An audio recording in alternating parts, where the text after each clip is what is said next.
जय श्री राधे कृष्ण। आप सभी का हमारे YouTube चैनल पे बहुत बहुत स्वागत है। आइए सुनते हैं सोमवार व्रत की कथा। सोमवार का दिन भगवान भोलेनाथ को अति प्रिय है। जो भी सच्ची श्रद्धा के साथ नियम और निष्ठा के साथ सोमवार का व्रत करते हैं, सोमवार के दिन भगवान भोलेनाथ का पूजन करते हैं, भगवान भोलेनाथ उनकी सभी इच्छाओं को पूर्ण करते हैं। भगवान भोलेनाथ ही एक ऐसे देव हैं जो कि थोड़े से जल से ही अपने भक्तों के ऊपर प्रसन्न हो जाते हैं और अपना कृपा बरसाते हैं। सोमवार के दिन भगवान भोलेनाथ का विशेष प्रकार से उनका जल से अभिषेक करना चाहिए, उनके ऊपर पंचामृत चढ़ाना चाहिए, शुद्ध गंगा जल चढ़ाना चाहिए। भगवान भोलेनाथ को वस्त्र अर्पित करे, यज्ञोपवीत अर्पित करे, उसके बाद अक्षत, चंदन, पुष्पों की माला भगवान भोलेनाथ को अर्पित करे। भगवान भोलेनाथ को बिलपत्र अति प्रिय है, तो बिलपत्र पे राम का नाम लिख करके या नमः शिवाय लिख करके बिलपत्र भगवान भोलेनाथ को 3 पत्ते वाला अर्पित करे। भांग, धतूरा, शमी पत्र आदि भगवान भोलेनाथ को अर्पित करे। धूप और दीप दिखाएं। भगवान को अनेक प्रकार का नैवेद्य, ऋतु फल आदि या जो भी प्रकार का मिष्ठान हो, आप अपने श्रद्धा और सामर्थ्य के अनुसार भगवान को अर्पित करें। नैवेद्य के बाद भगवान को जल से उनका आचमनी कराएं। उसके बाद फिर द्रव्य दक्षिणा चढ़ाएं। सोमवार का व्रत का कथा श्रवण करे तो लाभकारी होगा। उसके बाद भगवान की आरती करे। जो सच्ची श्रद्धा के साथ इसी प्रकार से भगवान का पूजन करते हैं, व्रत करते हैं, कथा श्रवण करते हैं, भगवान भोलेनाथ उनकी सभी इच्छाओं को पूर्ण करते हैं। तो आइए सुनते हैं सोमवार व्रत की कथा। तो बोलिए प्रेम से भगवान भोलेनाथ की जय, माता पार्वती की जय। बहुत समय पहले की बात है कि एक नगर में एक बहुत ही धनी व्यापारी रहता था। दूर दूर तक उसका व्यापार फैला हुआ था। नगर में उस व्यापारी का सभी लोग बड़ा ही सम्मान किया करते थे। इतना सब कुछ होने के बाद भी वह व्यापारी बहुत दुखी था, क्योंकि उस व्यापारी का कोई संतान यानी कि पुत्र नहीं था। दिन रात उसे एक ही चिंता सताया करती थी कि उसकी मृत्यु के बाद उसके इस इतने बड़े व्यापार और धन संपत्ति को कौन संभालेगा। पुत्र पाने की इच्छा से वह व्यापारी प्रति सोमवार भगवान शिव की व्रत और उनका पूजन किया करता था और कथा श्रवण किया करता था। सायंकाल को व्यापारी शिव मंदिर में जाकर भगवान शिव जी के सामने घी का दीपक जलाता था। उस व्यापारी की भक्ति देखकर एक दिन माता पार्वती ने भगवान भोलेनाथ से कहा कि हे प्राणनाथ, कि यह व्यापारी आपका सच्चा भक्त है। कितने दिनों से यह सोमवार का व्रत और पूजा नियमित रूप से कर रहा है। भगवान, आप इस व्यापारी की मनोकामनाओं को पूर्ण करें।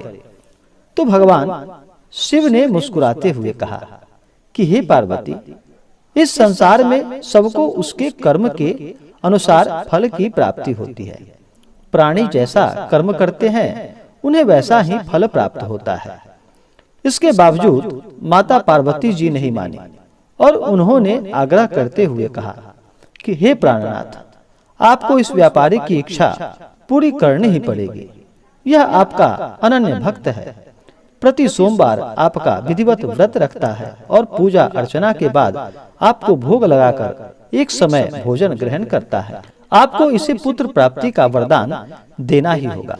माता पार्वती का इतना आग्रह देखकर भगवान शिव ने कहा कि तुम्हारे आग्रह पर मैं इस व्यापारी को पुत्र प्राप्ति का वरदान देता हूँ, लेकिन इसका पुत्र 16 वर्ष से अधिक जीवित नहीं रहेगा। उसी रात भगवान शिव ने उस व्यापारी को स्वप्न में दर्शन देकर उसे पुत्र प्राप्ति का वरदान दे दिया और उसके पुत्र के 16 वर्ष तक जीवित रहने की बात भी बताई। भगवान के वरदान से व्यापारी को खुशी तो बहुत हुई, लेकिन पुत्र की अल्प आयु की चिंता ने उस खुशी को समाप्त कर दिया। व्यापारी पहले की तरह सोमवार का विधिवत व्रत करता रहा। कुछ महीने पश्चात उसके घर अति सुंदर उसका पुत्र उत्पन्न हुआ। पुत्र जन्म से व्यापारी के घर में खुशियां भर गई। बहुत धूमधाम से पुत्र जन्म का समारोह मनाया गया। व्यापारी को पुत्र जन्म की अधिक खुशी नहीं हुई, क्योंकि उसे पुत्र की अल्प आयु के रहस्य का पता चल गया था। यह रहस्य घर में किसी को भी मालूम न था। जब पुत्र 12 वर्ष का हुआ तो शिक्षा के लिए उसे वाराणसी भेजने का निश्चय हुआ।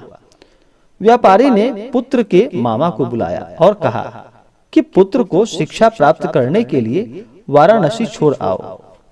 लड़का अपने मामा के साथ शिक्षा प्राप्त करने के लिए चला गया।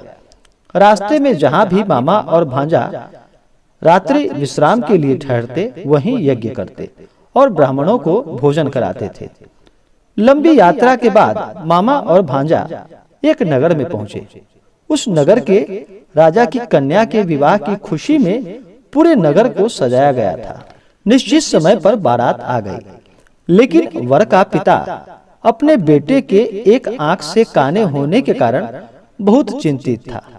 उसे इस बात का भय सता रहा था कि राजा को इस बात का पता चलने पर कहीं वह विवाह से इनकार न कर दे, इससे उसका अपमान होगा। वर के पिता ने लड़के को देखा तो उसके मस्तिष्क में एक विचार उत्पन्न हुआ। उसने सोचा कि क्यों न मैं इस लड़के को दूल्हा बनाकर राजकुमारी से विवाह करवा दूं। विवाह के बाद इसको धन देकर विदा कर दूंगा और राजकुमारी को अपने नगर में ले जाऊंगा। वर के पिता ने इसी संबंध में मामा से बात की। मामा ने धन मिलने के लालच में वर के पिता की बात स्वीकार कर ली। लड़के को दूल्हे के वस्त्र पहनाकर राजकुमारी से विवाह करा दिया गया। राजा ने बहुत सारा धन देकर राजकुमारी को विदा किया। लड़का जब लौट रहा था तो सच नहीं छिपा सका और उसने राजकुमारी की ओढ़नी पर लिख दिया, राजकुमारी, तुम्हारा विवाह तो मेरे साथ हुआ था। मैं तो वाराणसी में शिक्षा प्राप्त करने जा रहा हूँ। अब तुम्हें इस नवयुवक की पत्नी बनना पड़ेगा। वह काना है। जब राजकुमारी ने अपनी ओढ़नी पर लिखा हुआ पढ़ा तो उसने काने लड़के के साथ जाने से इनकार कर दिया। राजा ने सब बातें जानकर राजकुमारी को महल में रख लिया। उधर लड़का अपने मामे के साथ वाराणसी पहुंच गया। गुरुकुल में पढ़ना शुरू कर दिया। जब उसकी आयु 16 वर्ष पूरी हुई तो उसने एक यज्ञ किया। यज्ञ की समाप्ति पर ब्राह्मणों को भोजन कराया और खूब अन्न, वस्त्र आदि का दान किया। रात्रि को अपने शयन कक्ष में सो गया। शिव के वरदान के अनुसार शयना अवस्था में ही उसके प्राण पखेरु उड़ गए। सूर्योदय पर मामा भांजे को मृत देखकर रोने और पीटने लगा। आसपास के लोग भी एकत्र होकर दुख प्रकट करने लगे। मामा के रोने और विलाप करने के स्वर समीप से गुजरते हुए भगवान शिव और माता पार्वती ने भी सुनी।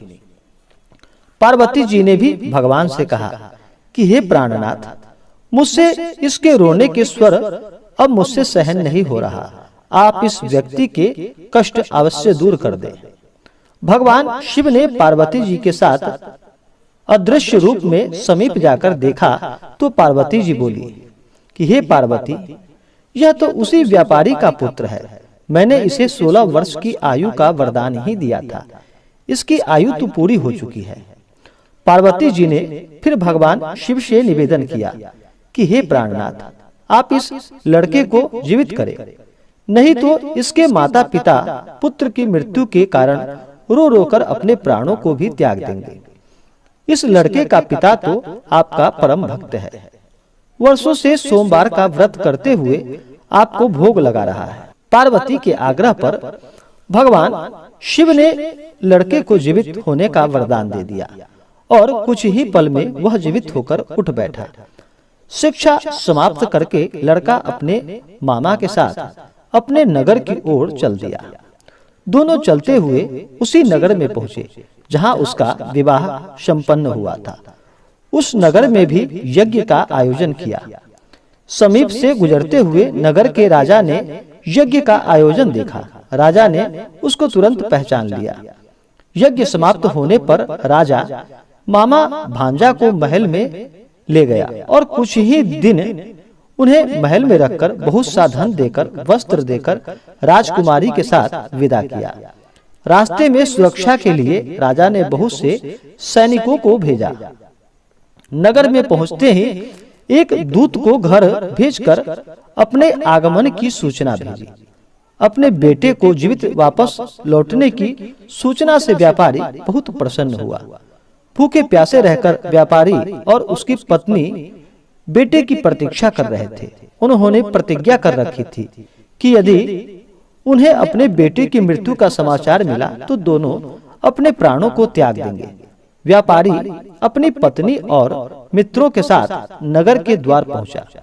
अपने बेटे के विवाह का समाचार सुनकर पुत्रवधू राजकुमारी को देखकर उसकी खुशी का ठिकाना न रहा।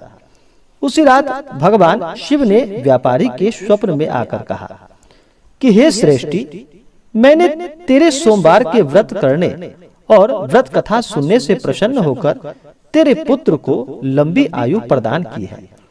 व्यापारी बहुत प्रसन्न हुआ।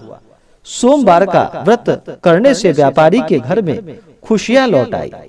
शास्त्रों में लिखा है कि जो स्त्री और पुरुष सोमवार का विधिवत व्रत करते हैं और इसका कथा श्रवण करते हैं, उनकी सभी इच्छाएं और मनोकामनाएं पूर्ण होती है। इसी प्रकार से जो भी भक्त, जो भी जातक सच्ची श्रद्धा के साथ, नियम और निष्ठा के साथ सोमवार का व्रत करते हैं, सोमवार व्रत का कथा श्रवण करते हैं, भगवान उनकी सभी इच्छाओं को पूर्ण करते हैं। तो आशा करता हूँ कि यह जानकारी आपको अच्छा लगा हो।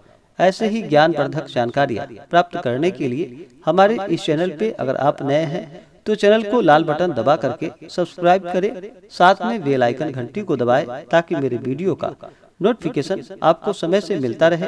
वीडियो को लाइक करें, शेयर करें। सुखी रहे और स्वस्थ रहे। जय श्री राधे कृष्ण। धन्यवाद।